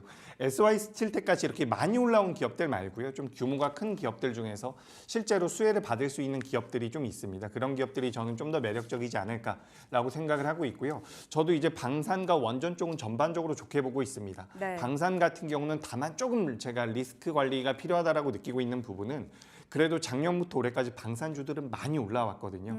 우리가 이게 기업에 대한 분석이나 산업에 대한 업황에 대한 분석도 굉장히 중요하지만 그 분석 따라 무조건 주가가 움직이지는 않습니다. 작년부터 올해까지 많이 올라왔었던 종목군들 같은 경우는 언제든지 차익이 나올 수 있는 부분들이 있기 때문에 어떻게 보면 저점대에서 이제 막 반등을 하는 이런 재건 관련되어 있는 종목군들을 좀 보시는 게 어떨까라고 말씀을 드리고 싶고요. 원전주 같은 경우는 어제 많이 하락을 했죠. 그리고 차익 이제 실현 매물이 벌써 이제 세로뉴스라고 말하기에는 아직 나오지도 않았는데 이게 내려가더라고요. 우선 협상 대상자가 원래 어제까지 발표가 될 예정이었으나 우리가 2주 뒤로 미뤄질 수 있다라는 내용들이 나오면서 이 내용은 사실 좀 뒤늦게 나오긴 했어요. 근데 시장에서 어떻게 좀 먼저 알았는지 차익 매물이 좀 나오긴 하더라고요. 근데 어제 같은 경우는 우리가 어떻게 보면 중요한 결과물 발표를 앞두고 있었기 때문에 그 전일까지 보유하셨던 분들 같은 경우는 좀 차익 실현을 했었던 게 맞다라고 생각을 하고요. 만약에 이제 어제 밀렸고 오늘도 어느 정도 조정을 받는다라고 한다면 원전 관련주들 같은 경우는 긴 호흡으로는 오히려 매수 기회가 될 수 있다라고 보고 있습니다. 다만 방산과 원전 그리고 우크라이나 재건 이렇게 세 가지를 놓고 봤을 때는 우크라이나 재건이 가장 매력적이지 않나 네. 이렇게 의견 드리겠습니다. 기대 수익률 자체를 좀 키워서 볼 수 있다 보니까 이렇게 말씀 주신 듯하고 그럼 탑픽을 건설 기계 이쪽으로 받아본다면 오늘 어떤 종목 주시겠어요? 네, 저는 HD 현대건설기계입니다. 이게 이제 중소형 중장비 건설기계 쪽이라고 보시면 좋을 것 같은데 사실 시장에서 좀 가볍게 움직이는 기업들은 따로 있어요. 뭐 데모라든지 유신 같은 기업들도 있는데 지금 HD 현대건설기계 같은 경우는 그래도 규모가 좀 있는 기업입니다. 네. 우리 시청자분들께서 혹시나 매매를 한다라고 하더라도 그렇게 부담이 되는 종목이 아니라는 말씀을 드리고요. 이 기업이 원래 2분기까지는 그렇게 실적이 좋지가 않습니다. 그럼에도 불구하고 주가가 굉장히 탄력적으로 움직였다는 것은 하반기 업황 개선에 대한 기대감이 붙는 부분이고 미국이라든지 중동이라든지 남미 쪽, 유럽 쪽에서도 계속해서 매출이 붙고 있는 부분들이 하반기에 대한 기대감을 계속해서 부각시킬 수 있다라는 이런 명분을 좀 말씀을 드리고 싶습니다. 게다가 우크라이나 재건 쪽으로도 엮이고 있는 부분들이 분명히 있어요. 우크라이나 재건 시장이 작년에 우크라이나 정부에서 말했었던 이 수치 기준으로 본다면 1,000조가 넘는 규모라고 해요. 10년 동안. 네. 그렇기 때문에 그중에서 일부만 우리나라 기업들이 수주를 한다라고 하더라도 따낸다라고 하더라도 매출적인 부분에서 굉장히 메리트를 가져갈 가능성이 있다라는 말씀을 드립니다. 그래서 웬만하면 이제 테마로 접근한다라고 한다면 규모가 작은 기업들도 매력적이겠지만 그래도 난 좀 가치적인 투자를 하고 싶다라고 한다면 HD 현대건설기계 그리고 미국 기업들과 많이 협업을 하고 있는 기업들을 보시는 게 좋습니다. 분명히 미국 기업들이 가장 큰 수혜를 받을 거예요. 그렇기 때문에 미국 쪽에 납품을 하고 있는 기업들 보시는 게 좋고 뭐 H현대건설기계라든지 뭐 진성TC 같은 기업들도 있는데 전 오늘 HD 현대건설기계를 말씀드립니다. 뭐 시초가 이하에서 공략이 가능할 것이다라고 말씀드리고요. 목표가는 74,000원, 손절가는 56,000원 의견 드리겠습니다. 어제 종가가 64,000원, 한 11% 올라서 마감이 됐는데 74,000원으로 목표가 잡아보시면 되겠습니다. 대표님, 한전기술 말씀 주셨잖아요. 네. 그 날 이후부터 한 23%의 수익을 보고 있거든요. 지금 자리 한전기술 어떻게 봐야 될지 어제 제 기억으로는 한전기술이 한 8%는 넘게 좀 2%의 하락으로 다행입니다. 마무리가 그죠? 됐는데 네. 지금 자리에서 들어가도 될까요, 더? 일단 한전기술 같은 경우는 원전 쪽이죠. 그래서 아까 전에 잠깐 우리가 원전 이야기를 했는데 어제 우진엔텍 같은 경우는 굉장히 많이 밀렸거든요. 그래서 이제 관련돼서 규모가 작은 기업들의 낙폭이 크게 나왔는데 한전기술 같은 경우는 일단 낙폭이 상대적으로 덜했습니다. 아무래도 최근 시장에서 두산에너빌리티나 우진엔텍에 대한 관심도가 높아서 저도 예전엔 두산에너빌리티와 우진엔텍을 더 좋게 봤었는데 최근엔 이제 한전기술의 주가 흐름이 좀 더 양호하더라고요. 아무래도 요 설계 쪽에 대한 기술력을 가지고 있는 기업인데 이 기업 같은 경우는 추후에 SMR 쪽으로도 엮일 가능성이 굉장히 높습니다. 그래서 만약에 오늘까지 버텨준다라고 한다면 전 한전기술 같은 경우는 추가 상승의 가능성이 높다라고 보고 있어요. 네. 그래서 원전 쪽 같은 경우는 살짝 애매해진 부분이 있지만 구조적으로는 성장할 가능성이 굉장히 높다라고 보고 있거든요. 우리나라뿐만 아니라 글로벌 트렌드 자체가 원전에 대한 제육성 쪽으로 지금 포커스가 맞춰지고 있기 때문에 전 한전기술 같은 경우 추가 상승의 가능성이 있다라는 말씀을 드리고요. 뭐 현재 78,000원대라고 한다면 뭐 제가 말씀드리고 나서 많이 올라오긴 했지만 네. 뭐 85,000원대까지는 충분히 올라갈 수 있다라고 생각을 하고 있기 때문에 목표가를 85,000원대로 상향 조정해 보도록 하겠습니다. 알겠습니다. 한전기술 더 간다 말씀 주신 거고요. 85,000원 목표가 체크해 보시면 되겠습니다. 자, 속도 내볼게요. 현대차 기아 이야기 나눠보고 싶은데 이제 시장에서 선방을 해주는 모습이었습니다. 현대차 기아 지금 현 시점에서 투자 매력도를 알아보고 싶은데요. 현대차 원체 이제 실적에 대한 기대감도 살아있고 인도법인 상장 기대감도 살아있고 지금 시점 매수 가능할까요? 굉장히 좀 애매하죠. 제가 이제 현대차와 기아를 굉장히 좋아하는데 지금 이제 트럼프의 당선 가능성이 높아지면서 네. 우리나라 완성차 기업들이 피해를 받을 수 있을 것이다라는 분석도 나와요. 근데 사실 어제 2차 전지는 그렇게 떨어졌는데 완성차는 잘 가더라고요. 근데 어제 완성차가 좋았었던 것에는 밸류업과 관련되어 있는 모멘텀도 조금은 붙었다라고 생각을 하고 있습니다. 어제 이제 상승했었던 기업들 중에서 뭐 삼성물산도 마찬가지고 이 밸류업 쪽에 대한 모멘텀들을 가지고 가고 있는 기업들이 8월 달에 주주환원과 관련된 내용들이 나올 가능성이 높다라는 얘기들이 나오고 있거든요. 그와 관련돼서 어제는 자금이 좀 들어왔다라고 생각을 하고 있는데 이거 좀 지켜봐야 될 것 같아요. 네. 근데 우리가 실적적인 부분을 놓고 봤을 때는 현대차와 기아 둘 다 굉장히 매력적입니다. 지금 현대차 같은 경우는 직전 고점을 넘어서서 움직임을 보이고 있는데 과거에 좋은 실적을 내놨을 때보다 지금 실적이 훨씬 더 좋거든요. 근데 주가 레벨은 거의 비슷합니다. 그리고 이제 우리가 포워드 PER 기준으로 봤을 때 지금 현대 같은 경우는 4배 정도가 되는 상황이에요. 근데 다른 글로벌 탑티어 기업들 같은 경우는 6배가 넘어가고 있는 상황이기 때문에 현대차 같은 경우는 주가 상승의 여력이 분명히 있다라는 말씀을 드립니다. 다만 트럼프가 당선될 가능성에 따라서 현대차라든지 기아가 피해를 볼 수 있다라는 분석들이 많이 나온다라고 한다면 그때는 좀 조심할 필요도 있다라는 말씀 드려봅니다. 다만 이 트럼프 이야기를 빼고 본다라고 한다면 뭐 판매도 잘 진행이 되고 있고요. 그리고 고부가 가치 차량에 대한 판매가 늘어나고 있고요. 무엇보다 중요한 것은 환율이 많이 올라와 있다라는 거죠. 그래서 작년보다 올해 환율 레벨 자체가 많이 올라와 있기 때문에 같은 물량을 판매했다라고 하더라도 실제로 회사 자체의 수익성은 좋아지기 때문에 그런 부분에서 봤을 때는 그러니까 기업적인 부분에서 봤을 때는 전 현대차는 추가 상승의 가능성이 높다라는 말씀 드려보도록 하겠습니다. 근데 좀 제한적일 수 있다라는 거겠네요. 그러면 부품단으로 눈을 돌려봤을 때는 현대차 기아가 트럼프 만약에 이제 피해주로서 발목을 잡힌다면 부품주 또한 그 흐름을 함께 할 수 있잖아요. 그 부품주도 좀 보수적일까요? 예, 이게 참 애매합니다. 왜 그러냐면 제가 오늘 애매하다라는 말씀 많이 드리는데 원래는 부품주들이 완성차 기업들인 현대차와 기아보다 주가의 흐름이 더 강하거든요. 네. 근데 작년부터 올해까지는 현대와 기아가 계속해서 올라가고 있는데 부품주들은 많이 못 움직였어요. 그럼 상대적으로 좀 저평가되어 있다. 저평가인 부분은 분명히 있는데 제가 요즘에 조금 걱정이 되는 게 지금 반도체 같은 경우도 삼성전자와 SK하이닉스는 계속해서 견고한데 네. 밑에 있는 종목군들은 생각보다 못 가고 있거든요. 아무래도 대형주 쪽으로 자금이 몰린다라고 한다면 완성차 기업들 같은 경우도 부품주보다는 오히려 그냥 완성차를 보는 게 맞지 않을까 네. 그런 생각을 좀 하고 있습니다. 그래서 부품주들 저평가되어 있는 것은 맞지만 만약에 지금 당장에 완성차냐 부품차냐 부품이냐라고 한다면 굳이 고르라고 한다면 저는 완성차가 좀 더 매력적이지 않을까라는 의견 드리겠습니다. 그러면 지금 현대차, 기아를 놓고 봤을 때 이 안에서 탑픽이 나올 것 같거든요. 어떤 네. 종목일까요? 전 일단 기아를 말씀드립니다. 기아. 현대도 좋은데 최근 주가 흐름이 기아가 좀 더 탄력적인 모습을 보이고 있어요. 게다가 이제 EV3가 나오면서 전기차 쪽에 대한 모멘텀도 받아갈 가능성이 높고요.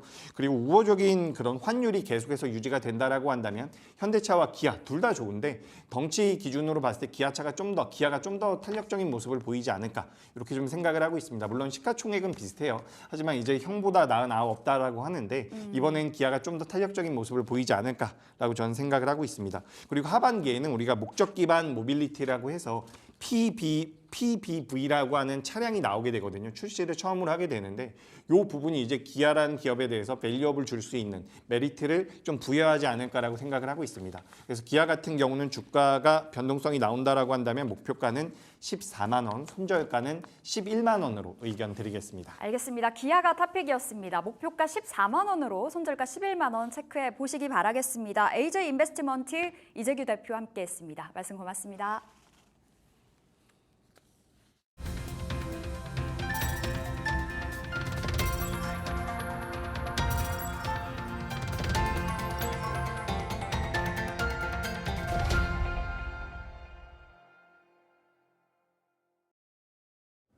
네, 오늘의 종목 3픽으로 이어갑니다. 오늘도 IS셋 송범선 실장 함께합니다. 실장님 안녕하세요.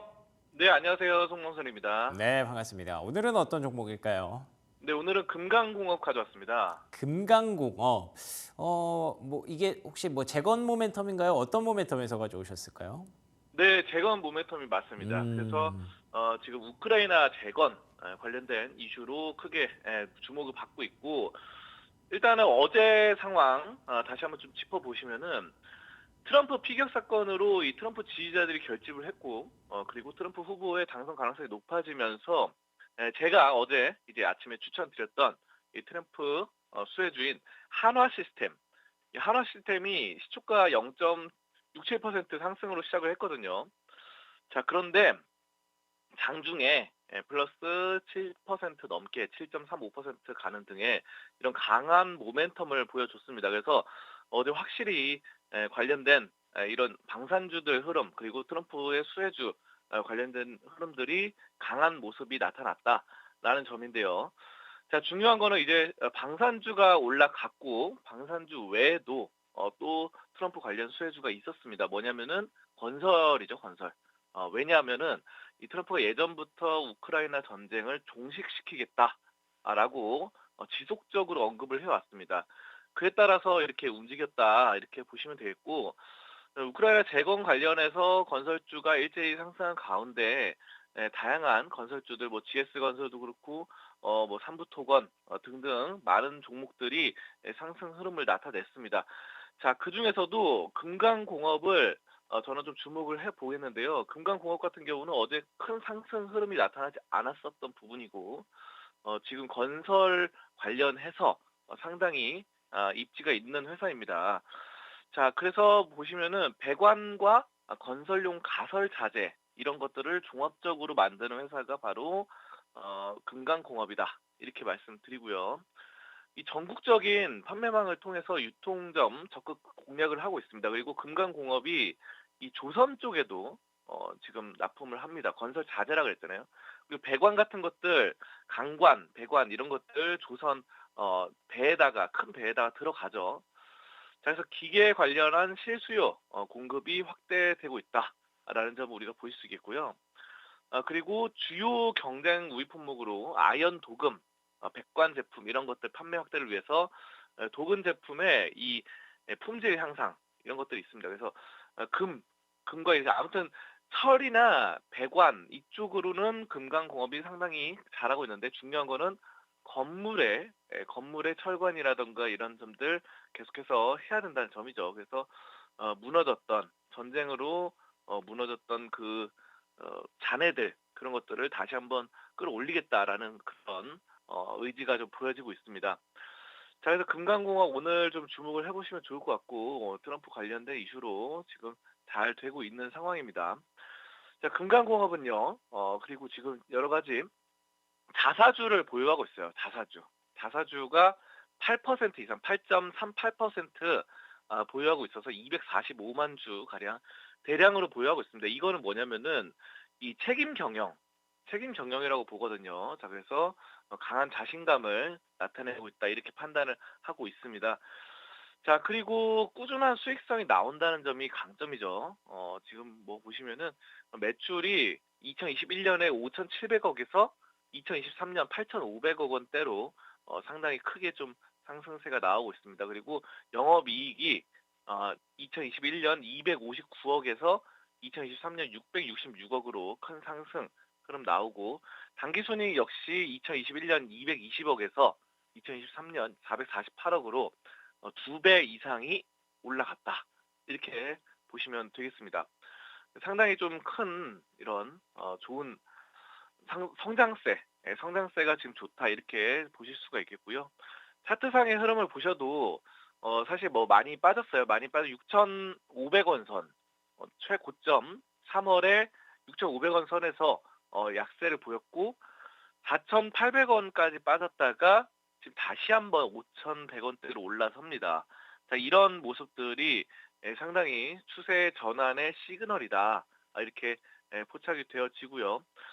지금 이제 아직 구름대까지 접어들지 못했지만 구름대 바로 직전에서 크게 올라갈 것으로 판단이 되어지기 때문에 여러분들 지금 추세 상승 전환의 목전에서 매수를 하신다면은 좀 긍정적인 부분으로 보시면서 접근할 수 있겠습니다. 좋습니다. 트럼프 트레이드라고 하죠. 글로벌 증시 전반적으로 일어나고 있는 현상인데 이제는 우크라이나 재건 관련 모멘텀 조금 보고 계십니다. 금강공업 보셨던 것처럼 주가가 좀 바닥권에서 올라오고 있는 종목이기 때문에 앞으로 한번 잘 체크해 보도록 하겠습니다. 그러면 목표가도 좀 궁금한데요. 네, 목표가는 이거 지금 현재는 5,100원대인데 6,000원으로 잡으시고 왜냐하면 이제 구름대를 돌파하는 것은 거의 가능성이 높은 상황이고 파란 구름대를 돌파해서 지금 어느 정도 상승세 접어서 6,000원까지는 갈 수 있겠다 볼 수 있겠고요. 자, 그리고 손절가는 4,200원으로 잡도록 하겠습니다. 그래서 전 저점이 4,800원인데 그거보다 훨씬 더 떨어지는 4,200원으로 잡고 손절가 접근하시면 되겠고요. 매수가는 오늘 5,100원 전후 시초가로 접근하시면 좋겠습니다. 좋습니다. 목표가는 6,000원, 손절가는 4,200원입니다. 전 저점보다 좀 떨어지면 또 손절을 해야 되는 그런 상황이군요. 금강공업 확인해 봤습니다. 송범선 실장과 함께했습니다. 오늘 좋은 말씀 고맙습니다. 감사합니다. 네, 그러면 이어서 앵커의 픽으로 넘어가 보도록 하겠습니다. 제가 오늘 주목한 종목은요.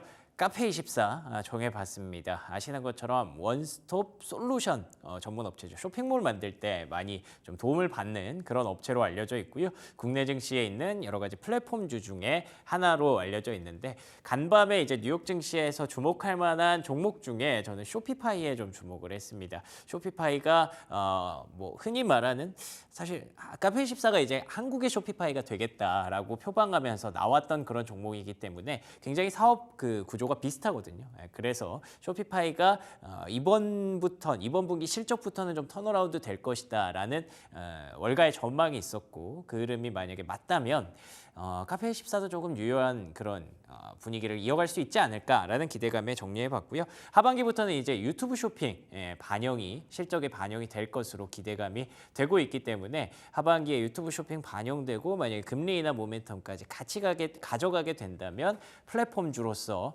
최근에는 사실 대장 역할 좀 하고 있더라고요. 그래서 최근에 주가 조정이 좀 있었는데 이제는 다시 볼 때가 되지 않았나라는 관점에서 카페24 한번 준비를 해봤습니다. 자, 그러면 AI 이번에는 어떤 픽을 정했을지 한번 궁금한데요. 확인해 볼까요?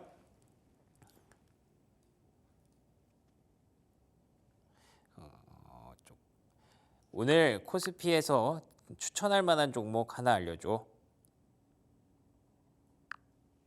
오늘은 어떤 종목이 나올까요? 오늘 코스피에서 추천할 만한 종목으로 SK 하이닉스 00660을 추천합니다. 오늘은 SK 하이닉스가 나왔군요. 예.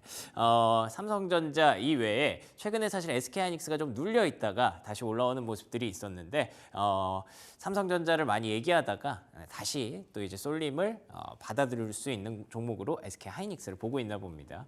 오늘의 종목은요, 금강공업, 카페24 그리고 SK 하이닉스였습니다. 조성우의 투자의 맛으로 이어갑니다.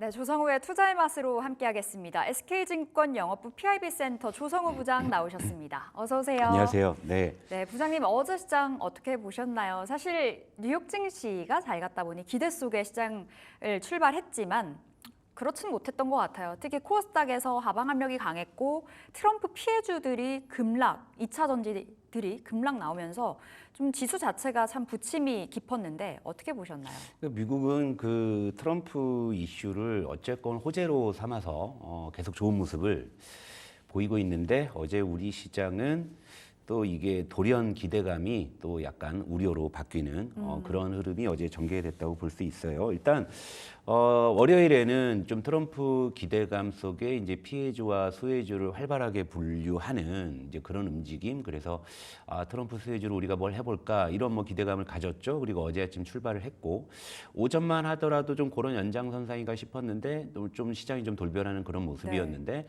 일단 이제 트럼프 우려가 다시 불거진 거죠. 트럼프가 이제 집권하던 시절에 특히나 이제 미국과 무역 상대국 쪽에서 이제 고관세를 부과하는 부분들, 그러니까 이런 부분들이 그래도 좀 우리 기업에 뭔가 좀 불리함으로 작용하지 않을까라는 이제 그런 우려감이 업종 전반에 이제 확산이 되었다 이렇게 볼 수 있고, 그리고 어제 이제 그래서 가장 좀 심하게 매를 맞은 섹터가 아무래도 2차 전지 그쪽이 되겠고, 뭐 2차 전지는 또 어제 뭐 좀 해프닝도 좀 있었습니다. 뭐 이제 트럼프가 뭐 IRA를 뭐 즉각 뭐 폐지한다는 뭐 그런 소리 뭐 돌아가지고 그런 부분 때문에 조금 더 뭐 낙폭이 크게 나오긴 했습니다만 어쨌건 2차 전지는 좀 트럼프 쪽에서 아직도 좀 이제 피해를 보는 섹터로 분류돼 있기 때문에 어떤 이제 작은 어떤 이슈에도 좀 크게 반응하는 그런 모습이었다 볼 수 있고, 그리고 이제 어제 반도체 같은 경우는 일단 뭐 최근에 좀 트럼프 이슈와는 조금 무관하게 좀 이제 독자적으로 움직이는 것 같긴 한데요. 며칠간에 이제 좀 가격 조정을 좀 마무리하고 이제 반등하는 뭐 그런 모습을 보여줬고, 그리고 이제 수혜주로 분류돼서 이제 월요일 날 올랐던 뭐 바이오나 원전이 또 어제는 또 하락 반전하고 원전전도 급락하고, 그러니까 이 트럼프 수혜나 피해 논리 자체가 어제는 그냥 거의 뭐 먹히지 않았다라고 볼 수 있을 것 같아요. 그러니까 수혜주 가운데서도 연속적으로 올라간 거 뭐 한 방산주 정도 뭐 보이는 거고요. 뭐 피해주 쪽에서도 연속적으로 하락한 거 뭐 2차 전지 이렇게 뭐 꼽을 수가 있겠습니다만 그 외에 그 이 업종들은 그냥 개별 어떤 흐름으로 그렇게 전개가 됐던 것 같아요. 이를테면 월요일에 자동차는 조금 피해 우려감이었습니다만 또 어제는 반등했듯이 그러니까 약간 이제 트럼프 논리가 완전히 좀 이렇게 어그러진 하루 같기는 한데요. 일단은 뭐 업종이나 이제 수급별로 좀 이제 개별 이슈에 조금 더 좀 집중하는 그런 하루가 아니었나. 그래서 좀 어지러운 하루였다 이렇게 정리해 볼 수 있겠어요. 확실히 시장 안에서 주도주는 찾기가 힘들고 개별 종목 장세가 좀 뚜렷하게 이어졌었는데 우리 부장님 하반기에는 반바지 전략으로 가져가 보기로 했잖아요. 어제는 2차 전지가 좀 쉬고 그래도 반도체에서 반응이 나오더라고요. 삼성전자의 반등, 최근에 하락분을 다시금 만회해냈던 삼성전자인데 어떻게 좀 해석을 해볼까요? 일단은 이제 몇 가지 포인트가 있겠습니다. 일단은 이제 트럼프라는 인물로 인해서 피해 업종과 수혜 업종의 좀 변동성이 좀 크게 나타나는 그런 모습들. 근데 그 와중에 반도체는 며칠 동안 기간 조정을 좀 거친 상황이었고, 그러다 보니까 이제 순환매 논리에서 바이오나 2차 전지 쪽이 좀 흔들린다고 했을 때는 자연스럽게 좀 반도체로 옮겨갈 수 있는 환경이었고요. 그리고 또 반도체 좀 개별적으로는 일단 좀 기간 조정이 끝난 이후에 어제는 좀 반도체 쪽에서 이런저런 조금 이슈들이 있었죠. 뭐 이제 차트를 보면서 말씀을 드릴게요. 일단 뭐 삼성전자는 뭐 어쨌건 어쨌건 최근에 다시금 이제 지난 금요일, 목요일에 조금 이제 하락이 나와가지고요. 일단은 뭐 조금 일단 뭐 걱정을 하셨겠습니다만 이틀 연속으로 또 반등을 하면서 그 하락분을 거의 다 만회하는. 그러니까 제가 아마 그때 삼성전자 조금 밀렸을 때 요럴 때 아니면 언제 사냐는 말씀을 드렸는데, 그러니까 삼성전자는 우리 투자의 맛에서 반도체 일단 가장 그 맛집으로 제가 처음부터 말씀드린 종목이라 뭐 저는 크게 뭐 이렇게 걱정을 안 하고 있는데 일단 그런 모습을 보였고요. 근데 삼성전자 그렇다 치는데 최근에 조금 주춤했었던 SK하이닉스랑 한미반도체가 어제 조금 이제 상승을 하면서 일단 여기 이제 차트를 조금 길게 해보면은요. 이제 삼성전자는 뭐 추세를 완전히 뭐 위로 잡았지만 SK하이닉스나 한미반도체 같은 경우에는 사실 21선이 이탈을 해가지고 추세가 약간 꺾여 있는 상황이었었거든요. 네. 그런데 어제 SK하이닉스나 한미반도체는 어제 좀 제법 좀 상승폭이 나왔고요. 이제 그러면서 이제 이 추세선이라고 할 수 있는 21선에 지금 근접하는 그런 이제 시도가 나왔어요. 그러니까 여기서 이제 이 두 종목들은 추가적인 상승이 나온다고 했을 때는 다시 이제 추세 전환을 할 수 있는 이제 그런 이제 구간까지 왔습니다. 그런데 어제 이를테면은 요런 이제 SK하이닉스나 한미반도체 특히 이제 엔비디아 향 쪽 진영에서 이제 새롭게 부각된 논리가 이제 뭐 H밴 포 얘기가 슬슬 나오기 시작을 했고요. 그리고 어제 한미반도체는 상당히 그 제목이 좀 이렇게 자극적인, 그러니까 지금 안 사면 후회한다는 리포트도 나와가지고요. 네, 봤어요. 그런 목표가 30만 원을 제시한 그런 리포트가 또 나오면서 이제 한미반도체의 투심을 또 다시 한번 좀 이제 살리는 그런 모습이었는데요.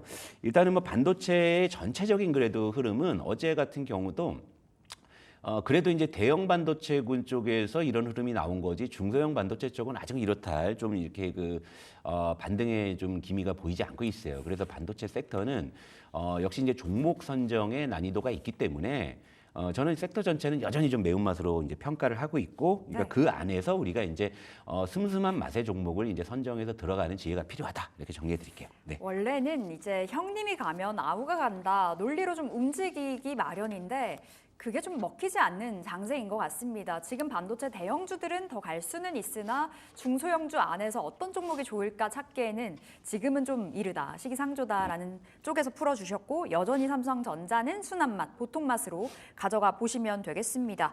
자, 부장님 조선주 이야기 나눠볼게요. 시장 참 어지러운데 네. 조선주는 좋습니다. 근데 조선주는 원체 계속 좋았다 보니 네. 지금 현 시점에서는 어떤 접근이 맞을까? 지금 보유하고 있다면 뭐 계속 홀딩일 것 같고요. 네. 보유하고 있지 않다면 조선주들은 지금 또 한 번의 기회라고 봐야 될까요? 그러니까 조선주 같은 경우, 방산주 같은 경우의 특징은 평소에 잠잠해요. 잠잠하다가 이제 어제나 그저께처럼 시세가 분출됐을 때 이제 특징 섹터로 많이 거론이 되고, 네. 그러다 보니까 저도 어제 특징 섹터를 점검하다 보니까 역시 이제 조선주가 이제 눈에 띄어서 또 다루게 되고, 그죠? 그게 이제 시장의 어떤 흐름이고 이제 심리이기는 한데요. 일단 어제 그 조선주 같은 경우 이슈가 있었습니다. 일단 차트를 보면서 설명을 드릴게요. 자, HD 현대중공업, 그리고 아래 HD 한국조선해양. 한국조선해양이 먼저고요. 예. 위에 게. 그리고 밑에가 HD 현대중공업인데 이 두 종목이 다 지금 뭐 신고가를 다시 이제 돌파하는 그런 흐름인데 어제 조선주 쪽에는 좀 빅 이벤트가 있었습니다. 일단 그 HD 현대 이 그룹에서 1년 동안 좀 끌어왔었죠. STX 중공업 그 인수 관련해서 이제 공정위의 조건부 승인을 얻었죠. 네. 그래서 이제 인수가 이제 확정이 됐다라는 그런 소식. 그래서 선박 엔진 부분에서 이제 명실상부한 글로벌 1위 이제 기업이 이제 됐다. 이제 이런 기대감들이 이제 반영이 이제 된 건데요. 그러니까 또 어제 또 조선주가 또 유독 강했던 것은 또 시장 전체가 좀 어지러웠잖아요. 그러다 보니까 이제 트럼프 관련한 종목들의 피해주 수혜주 쪽의 변동성이 크다 보니까 그러니까 상대적으로 트럼프 이슈에서 조금 비껴 있는 섹터가 사실 조선 섹터이기도 하거든요. 그래서 그래서 이제 조금 더 이제 수급이 조금 더 이제 효과를 더한 그런 이제 의미가 있다라고 보는데요. 일단은 사실 또 어제 또 이렇게 급등을 했기 때문에 이제 단기적으로는 가격 부담이 좀 생길 수밖에 없는. 단기적으로는 매운맛이. 예, 그렇죠. 그러니까 사실은 조선주와 방산주가 좀 이런 패턴이에요. N자형 패턴. 예, N자형 패턴인데 요거 한번 볼게요. 네. 그러니까 조선주와 방산주는 저는 이제 개인적으로는 좀 맛있게 매운 섹터다. 그러니까 예를 들면 물려도 있으면 올라온다 이제 이런 관점이기 때문에 조선주와 방산주는 사실 되게 비슷한 패턴을 보이고 있습니다. 요 이제 그림을 보면서 제가 설명을 드릴게요. 자, 위에는 HD 현대중공업이고요. 아래가 LIG 넥스원이에요. 이게 LIG 넥스원은 이제 또 다시 이제 사상 최고가 네. 월요일 날 기록했고 HD 현대중공업은 이제 어제 또 사상 최고가를 기록했는데 자, 이제 기술적으로 보시게 되면요, 그냥 완벽한 N자형 패턴으로 계속 상승을 합니다. 보시기에는 장기적으로도. 그죠? 차트가 진짜 비슷하네요. 예. 조선주와 방산주가 이런 패턴으로 같이 움직여요. 그런데 그렇다면 우리가 조선주나 방산주를 접근할 때 여기서 바로 힌트를 캐치하셔야 되는 거죠. 예를 들면 이렇게 특징주로 거론이 돼가지고 조선주가 훨훨 날아 신고가를 썼다. 자, 지금 사도 됩니까? 이럴 때 사면 안 된다 이거죠. 이럴 예. 때는 늦었다. 예, 그러니까 제가 어제 그제 조선 방산주가 워낙에 좋아서 다뤄는 드리는데, 근데 보통 이런 상황이라고 하면 이게 계속 뚫고 올라가는 모습이다 보니까는 지금이라도 저걸 사야 되겠다는 느낌을 주기에 충분한 흐름이잖아요. 사실 원체 예. 좋은 기사들, 리포트들이 쏟아지다 보니 예, 그렇죠. 지금 사야 되나 싶어요. 그런데 보세요. 이 N자형 패턴만 보시게 되면 너무나 힌트가 뻔하잖아요. 자, N자형 패턴에 이 끝단에서 사면은 어김없이 물린다라는 게 지난 차트에도 다 나오지 않습니까? 보세요.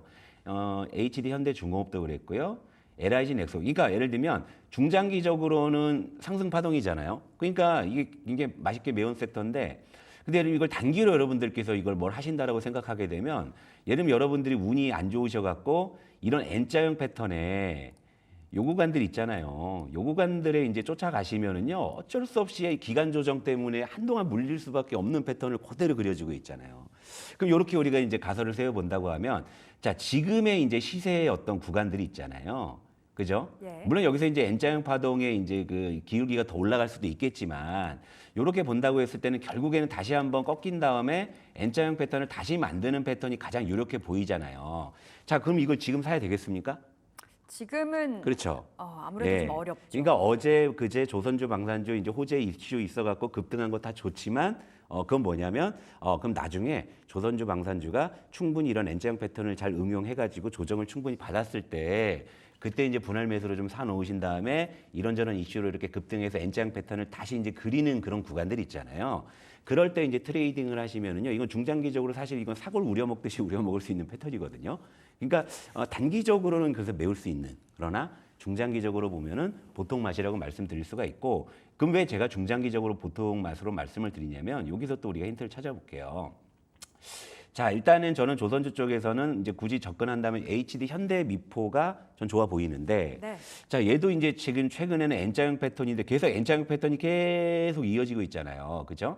근데 이런 상황인데 여기서 이제 현대미포조선이 다시금 이제 조정받는 이제 타이밍이 나올 거예요. 이제 그럴 때 이제 접근하시면 되는데, 자, 다른 조선주들은 다 사상 최고가예요. 그런데 HD 현대미포는 아직은 사상, 그러니까 최고가까지는 룸이 좀 있는 상황이고, 그리고 요거 이제 월봉으로 한번 볼게요.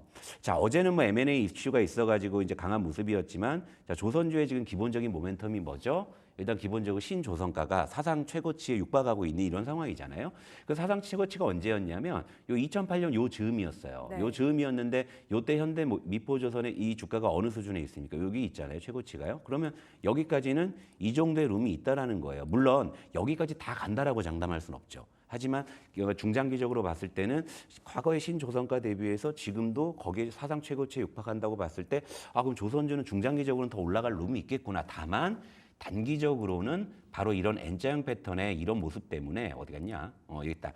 N자형 패턴의 이런 모습 때문에 항상 특징주로 거론돼서 올라갈 때 쫓아가시면 항상 이제 그런 구간에서 좀 물리실 수 있다. 그러니까 요것만 여러분들 체크하시면 됩니다. 앞으로도 이제 틈틈이 뭐 이제 때가 되면은 조선 방산주를 여러분들께 다뤄드릴 시간이 있겠지만, 네. 요 N자형 패턴만 기억하시면 조선 방산주는요, 맛있게 맵게 항상 그 맛을 즐길 수 있는 섹터가 아닌가 이렇게 정리해 드릴게요. 네. 그리고 이제 단기, 중장기적인 관점 네. 좀 나눠서 봐야 될 것 같습니다. 아무래도 단기적으로 많이 올랐다 보니 매운맛일 수는 있는데 중장기적으로 봤을 때는 네. 여전히 괜찮다라는 측면에서 말씀 주셨고요.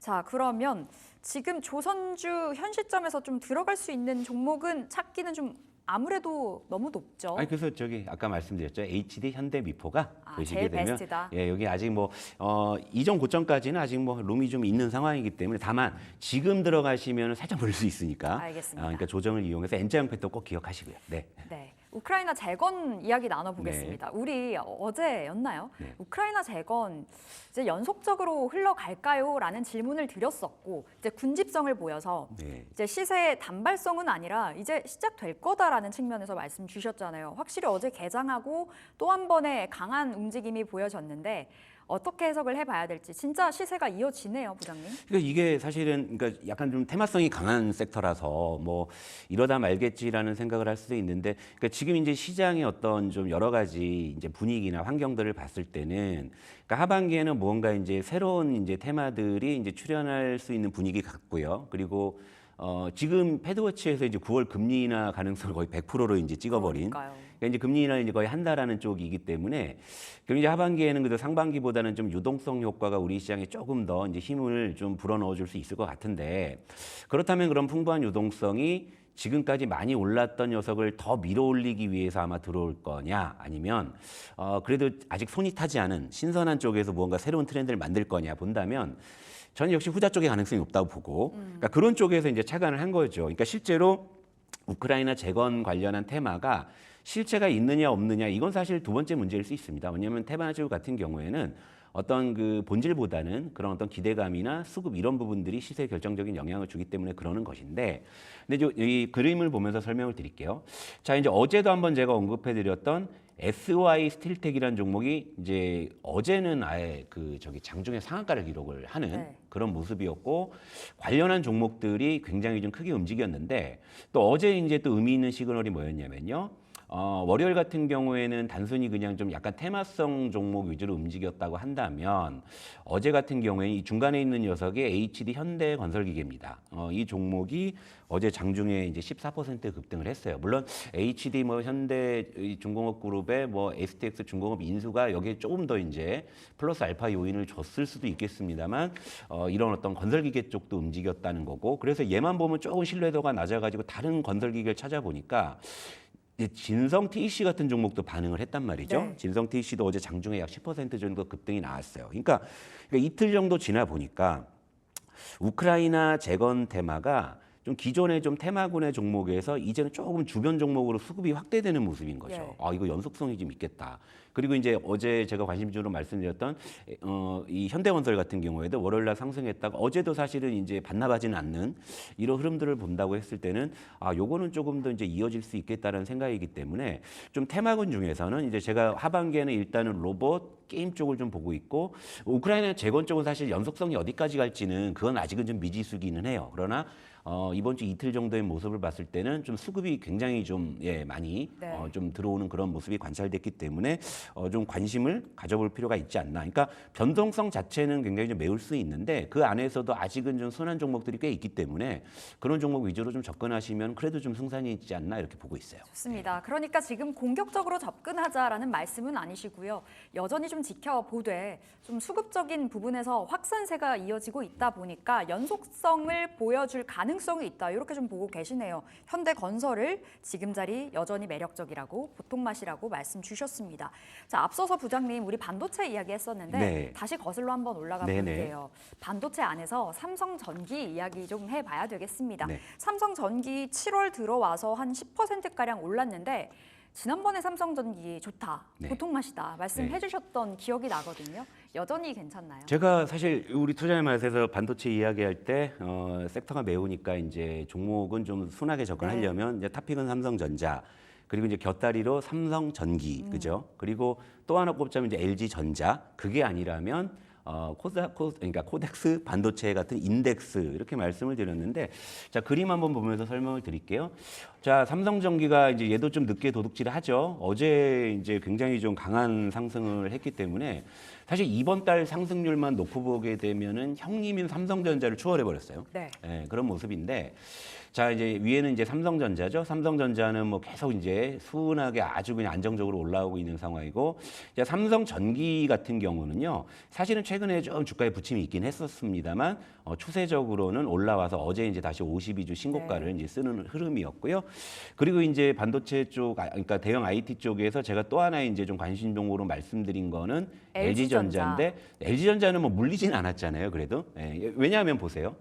제가 반도체 중소형주를 잘 말씀을 안 드리는 이유도 잠깐 제가 설명을 드리고 가자면, 자, 요 종목도 한번 보면서 말씀드릴게요. 그러니까 준비한 게 많은데요. 일단 못하면 내일 할게요. 그리고 자, 위에는 엑시콘이라는 종목이고 밑에는 워트라는 종목이 최근에 어쨌건 시장에서 특징적으로 거론되고 각광을 받았고 시세가 꽤 많이 났었던 종목입니다. 근데 많이 내려갔네요. 그러니까요. 제가 이래서 여러분들께 단 한 번도 여기서 코스닥 그 반도체 중소형주 특정 관심 종목 말씀드린 적이 없는 이유가 바로 여기 있는 거예요. 그러니까 이 워트 같은 경우도 7월에 거의 뭐 이렇게 35% 급등했다가 도로 다 반납을 한 상황이고, 이게 엑시콘이에요.